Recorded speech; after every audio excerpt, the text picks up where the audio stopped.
So I get a comment on my Can Atheists Befriend Christians rant that I also put on DeviantArt in my journal. He said things like, hopefully without adding more fuel to the fire here, I'd like to respectfully point out that calling someone else's faith a myth is just as disrespectful as you claim it is to have someone's faith shoved at you. To those who believe it is not a myth and God is not pretend. It is this unwillingness to find common ground and to antagonize each other with each side's facts that tends to bring people to these types of arguments. And he also says stuff like, Christianity is most certainly not being practiced today in the form that its founder Jesus Christ originally preached. The majority of believers adhere to a series of rituals and blah blah blah. He also says there are many other examples of how tradition has taken over what is actually contained in the Bible, and how stupidity has been allowed to take over the minds of believers, even though God himself charged Christians with the task of finding out the truth of things and not being fools blindly led by this or that leader. Really. And then he also says history is full of imperfect men who used God and the Bible to justify their own greed and lust for power. This does not change the message contained in the Bible. That is the message contained in the Bible, but sadly it changes how the message and its followers are perceived. Okay, here I go.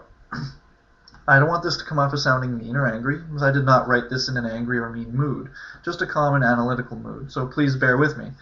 So instead of paying attention to most of the book, or instead of reading the Bible at face value, you want me to ignore the parts of the book you don't like because you don't like them, or to have someone else professionally interpret why God used to think, or has ever thought, and still does for most of these, that rape, genocide, slavery, racism, sexism, homophobia, and animal sacrifice were ever good and moral achievements. That's all Christians can ever really say in response to anything we ask. Any Christian who says, Christianity is this, but it isn't that, hasn't read the Bible enough to know that Christianity says this and that, simultaneously on almost every topic. It says to follow the laws of Moses and to not follow the laws of Moses. Did Jesus want us to turn the other cheek, or to turn parent against child, and family, brother against sister, and whatever, and family against family, and nation against nation? He spoke both of these things, that he came to do both. So which is it? Peace and subservience, or genocidal behavior? All Christians can do is make excuses as to why an unchanging God and his Son constantly keep changing their minds. How can Christians claim to have better morals than anybody else when they are instructed to support a source book that encourages both good and evil actions, a book they tell each other to never question? God himself charged Christians with the task of finding out the truth of things and not being fools blindly led by this or that leader? By believing the stories in the Bible which have been proven historically false and have been written by this or that leader, or scribes of this or that leader, and rejecting the history of reality shown through observation and all other recorded history, you are already doing exactly that, blindly being led by this or that leader, who has somehow convinced you that science, which is just an open, honest observation of the universe and a reporting of what we find, is wrong compared to ancient stories that have been proven to be myths. Being offended by me calling a story a myth is silly unless you wrote the story intending it to be nonfiction. If you are that emotionally attached to known myths written by others, it's not me being insulting to you, it's you taking reality as an insult. And that has nothing to do with me being disrespectful. You should never be offended by the facts, and suspect anyone who has taught you to do so. Reading the Bible has shown me that Yahweh, because he says, wake up, read the Bible, and see what the true message is. Reading the Bible has shown me that Yahweh is clearly an evil character. All his actions, his thoughts, his moods, and emotions are reminiscent of typical major villains, or like someone suffering extremely violent bipolar mood swings. This is not being insulting to you. This is just honest analysis of the character of Yahweh as his personality was written in the Bible itself, the God Christians claim to ultimately follow. Reading the Old Testament and not concluding that Yahweh is an evil character within the narratives of those stories, animal sacrifice, his cravings for animal sacrifice, his rigging of disasters, and his setting of enemies against his own people, and worldwide painful murder like drowning or genocide, rather than a godlike deletion like, oh, I don't want these people to exist. No, I'm going to make them suffer because I'm a loving God, is just being dishonest with yourself and dishonest with those you defend this God from. It's the entire reason Jesus had to be added to the story, taken from older religions, because too many people were realizing that Yahweh was evil and weren't swallowing it, and they needed a better figurehead to introduce themselves to the more peaceful nations they intended to conquer. And the people who authored Jesus' story wrote Jesus to be almost as insane and contradicting and bipolar as his father. And all these stories were written down after 30 years of word of mouth, in an age before backup discs or photocopiers. Again, this is not being insulting to you or anybody, but being honestly critical of what these stories actually say, and not what some pastor needs it to say to keep your tithe money coming in. God says in the Bible that rape and slavery are okay because he declared rules around both, instead of giving out the extremely harsh punishments he gave for such things as working on the Sabbath day. It doesn't matter the context of the time. If God thinks what we're doing is evil, he does not bow down to his people's evil wishes. So it had nothing to do with, well, it was back then. People were like that. No, God would never have allowed it if he was at all eternally good. We all agree slavery is evil. At least nowadays, most people, we agree slavery is evil, and we know it was never a choice. It is never a choice. That's what slavery is. Not being able to choose who you fucking work for and who gets to beat the shit out of you. We all agree slavery is evil, and we know it's never a choice. Suspect anyone who tries to convince you that slavery was ever a good thing. And so even you admit to disagreeing with God on this subject. And while Jesus is supposed to be the nicer guy, that still doesn't hide the fact that Jesus speaks for the same murderous God and does not speak against slavery at all. How can I just ignore the clearly evil intentions of Yahweh if the only thing Christian leaders have to offer me is waving a cross with a corpse on it in front of my face, in front of the evil God, in hopes that I'll be distracted enough to forget about the evil God's words and deeds? Then the next thing I get in response to that is that I have to ignore the bad parts God said because insert nonsense reason here, because there is never a good or convincing reason that rape would ever be tolerable to a good and kind, loving God. And just pay attention, and we must pay attention to the parts of the Bible that the particular Christian debater seems to like better than the other parts of the Bible for insert nonsense reason here.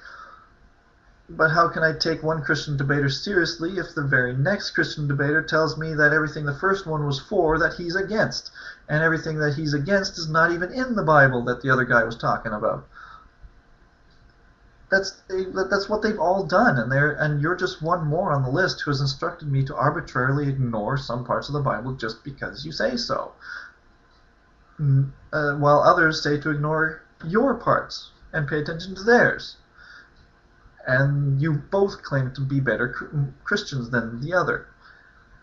I don't care either way. No matter context will ever make sending your daughters out to be raped by a crowd of strangers just to protect two new strangers that you just met sound like a good and moral decision that should go unpunishable by the God of goodness. This God does not punish this person for doing this. Two people who did this exact thing. No amount of context will ever allow me to think that a voice in my head telling me to kill the first person who greets me when I come home, it must be God saying so, so I might as well. This is why we think teaching children or anybody to consider any book to be holy or unquestionable, especially to be morally wrong, especially when this book states in it at any point that God wants people to kill homosexuals or take slaves from neighboring nations. And teaching a religion based on the book that says these things is morally wrong. And those laws are clear in wording stated specifically several times in the Bible without need for interpretation or dishonest wordplay from believers to make them sound any slightly less horrifying. Christians putting their support into this book, still putting their support into this book that still contains these passages is what makes us angry. It doesn't matter what parts they try to cover or hide or excuse or ignore. These parts are all in there, and Christians are still supporting and teaching it to children as an entire, unquestionable unit. The Bible is a book that supports bigotry, period. Proven time and time again to promote division and hatred rather than love. Love is only reserved for club members, while disrespect and discrimination is given to everyone else in the form of name-calling and threats of infinite torture. That's what you call love and tolerance? I doubt it, but that's what your God calls love and tolerance. Why would I ever respect a God that thinks that way? Why would I ever feel the need to give respect to people who worship a God that thinks that way? I can respect a person for many other things, but allying yourself with a God that has said at any point that it's okay to own and beat slaves half to death isn't one of them. Whether you follow your God's true laws of discrimination or choose to tell your God that he is wrong on that subject, it doesn't matter, because you're still putting support in his name and thus his words, and thus he is spreading his words from the Bible, which still contains all of the bigotry portions. And again, if you take anything I say as an insult to you, what can I say? I haven't made a comment about you specifically at all, just what your support in a belief system that includes killing gays in any part of the text is doing. And it is yourself who has admitted to believing these stories in place of the real historical record. I'm not insulting you. It's always Christians telling me not to pick and choose what we find deplorable in their Bible, while their only defense is them picking and choose what they think is positive from their Bible. In essence, they are telling their God what laws they think of his are right and wrong. Are they allowed to do that? I just take it all together, as it is, as it was written, and presented, how a new person would read it without the need of interpretation, the way all books are intended to be read. I take the Bible for all that it says. A few good lessons that existed before Yahweh was even invented by the Hebrews and even before Babylonian gods. But mostly it's filled with lessons on how to hate and divide people based on belief and based on invented bigotries that don't apply to us anymore in this scientific age. And that is why I fight and actively disrespect a religion and a book that still contains these lessons. If you are a good and kind person, all I can ask is, knowing all this about your own religion, and it's all in the Bible, just take a read, how does it not sicken you to still claim to be a part of it, to put your support into it? It would be the same as someone ignoring everything Hitler did just because he was a vegetarian and calling him one of the most benevolent people in the world.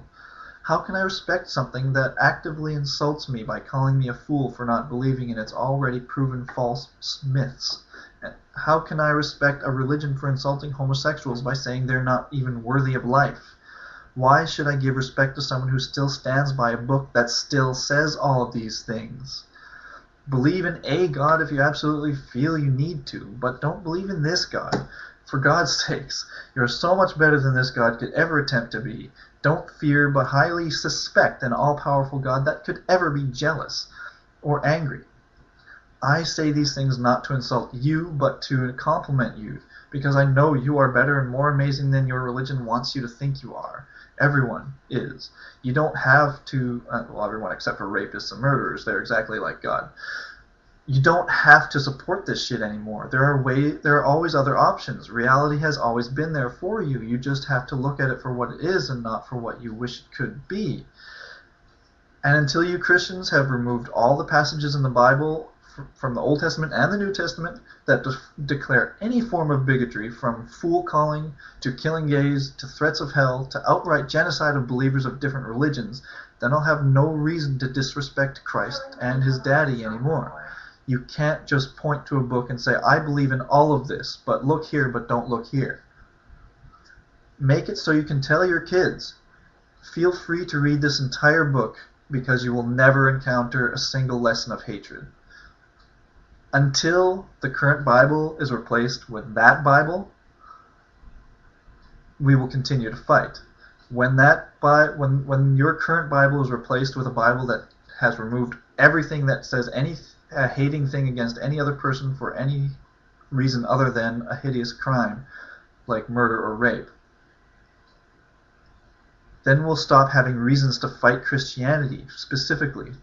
The Bible will probably only be a couple hundred pages long after you take all the bigotry portions out, but you'll notice we don't fight against religions that don't actively try to stamp out other people. How can wanting to remove bigotry be considered disrespectful just because it's religion? How does that make any difference? It's still people affecting other people. How can that be taken as an insult unless you also support bigotry? And if you don't support bigotry, then why do you support a religion and book whose foundation is an us versus them, believers versus disbelievers club member mentality? If you don't believe, you're not saved from your God forcing an eternal torture on you. That is a form of bigotry right there, especially since no gods or hells have been ever found or documented or proven to exist or make any effect in this universe. And until that happens, it is coercion, a form of bigotry to get people on your side. All we say is, do and think whatever you want to do or think. Believe what you want, whatever. As long as it doesn't affect me or other people who do not want it to affect them.